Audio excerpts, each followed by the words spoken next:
let's talk about Deebo. I never met him, but I've been around athletes a lot. I want to get out of here. It means I can't flourish here anymore. They don't appreciate me and they don't feature me enough. Does that seem like a fair interpretation? Yes. Okay. So the Niners took a fifth round pick for him, meaning they understood he had almost no value. This is a guy who a few years ago was the second most exciting player in the league next to Lamar Jackson. Now they're taking a fifth for him, which is nothing. Nothing. It means you mean nothing to us. We'll take pennies on the dollar to just get rid of you. Yeah. It also means Washington doesn't think much of him. They're only willing to give a fifth. So for a fifth, we'll take this guy and see if he works out. We have Adam Peters. We'll see if he works out.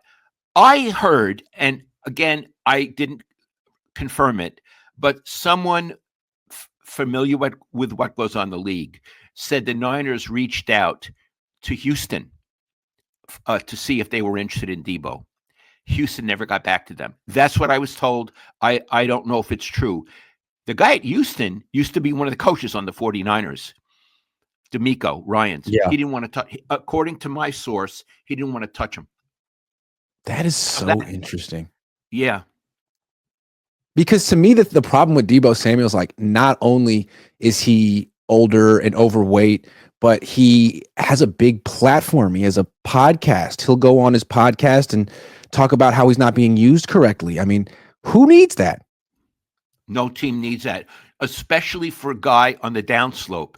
And when I say he's on the downslope, he's not on the beginning of the downslope. He's all the way on the other side, almost reaching the ground.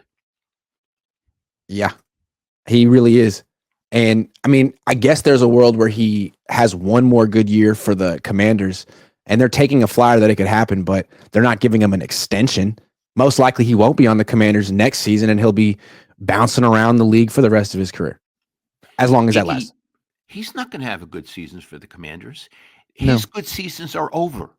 Yeah. It's over for him. Yeah. And what he's learning because of what the fifth round pick should tell him is, I am not as valuable in the real world as I think I am in my mind. Yeah. In my mind, I'm a superstar. I'm worthy of a number one pick, but the world doesn't agree. Yeah. Reality doesn't agree, and he needs to pay attention. You know, Iggy, I think I'm a great writer. I think I'm as great as William Faulkner or Joseph Conrad or Shakespeare.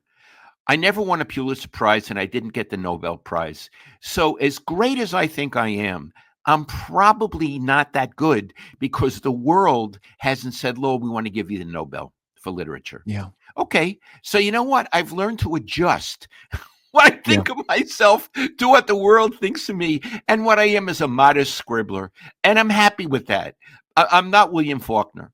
He needs to understand he's a modest football player, and he's not Jim Brown. Well, for a minute, he was special. For a minute. And what made him so special, he never was like, had the vision of a running back or the precise route running of a wide receiver. He was just so fast and so explosive that you could line him up out wide and he could run deep. He could threaten you. He was faster than Ayuk at one point. And then he gained 20 pounds.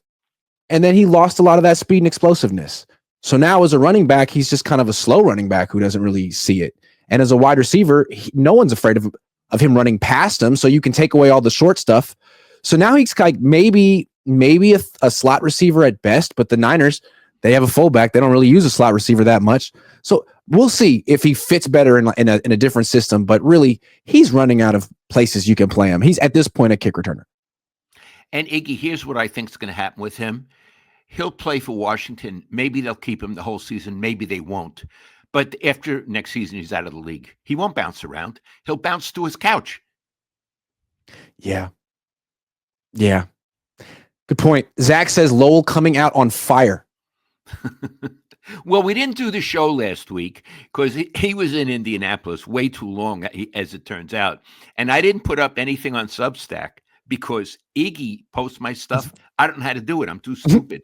So I'm on fire because I'm actually, I live in a crypt most of the time. And he woke me up, even though it's a day and I'm a vampire, and I'm back to life. Greg Papa thought Combine was great. Your opinion? Okay, hold on. I didn't listen to Greg. So I can't answer the question because I don't know what he meant by great. Great for whom? Also, I know Greg Papa wasn't there very long. He was there for like a few days. I was there for like 7. If it was 3 days, I probably would have thought it was great too. By the end, I was like, get me out of here. Yeah, but I don't know what he means by great. That he got to learn about players, that he interacted with a lot of people. I don't know what he means. Good point.